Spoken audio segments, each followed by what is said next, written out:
millatchilik qilishlik, payg'ambarimiz aytganlar, da'uha fa innaha muntina. Men palonchi urug'danman, men palonchi millatdanman, palonchi qabiladanman. Faqat fazilatini biladi.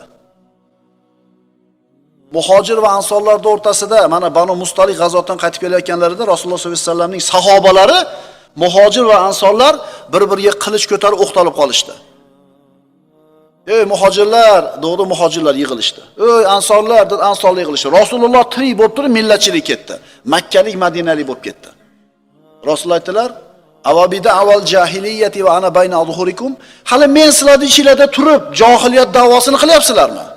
Da'uha fa innaha muntina. Qo'ylar bu narsani. Millatchilikni qo'ylar, bu albatta bir badbo'y narsa. Abu Zar G'iforiy roziyallohu anhu sahoba inson ekanda endi. Bilal roziyallohu anhuni qarab turib, Bilal bilasizlar roziyallohu anhu qora bo'lgan, habash bo'lgan. Yabna Savda deb qo'ydi. Qora xotinning bolasi deb qo'ydi. Onasi qora. Haqiqat. Pakana desa, shu masxara bo'lar ekan. Uzun desa, masxara bo'lar ekan. Hali o'tamiz. Siz aytgan laqab degan joyda o'tamiz, buni qaytaraman. Laqab qo'shib aytdingiz. Palonchi Sariqvoy dedingiz. Palonchi Mallavoy dedingiz. Haqiqatan malla, haqiqatan uzun, haqiqatan nima? Shunaqa. Kulib qo'ydi. Shu masxara qilish, mazax qilishga keladimi, kelmaydimi? Domla men borni aytyapman, to'ppa-to'g'ri aytyapsan. O'zi bilasizmi g'iybat?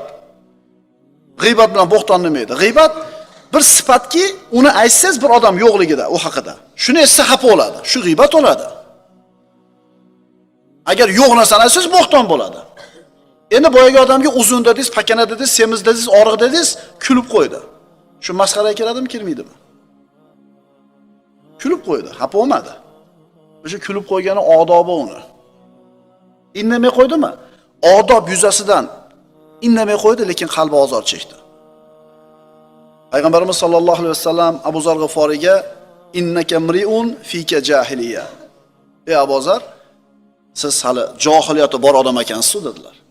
Ya'ni sizda hali johillikdan bor ekan dedilar. Demak, musulmon kishi Qur'on va sunnatda aytilgan o'lchovdan boshqa o'lchov bilan o'lchamaydi.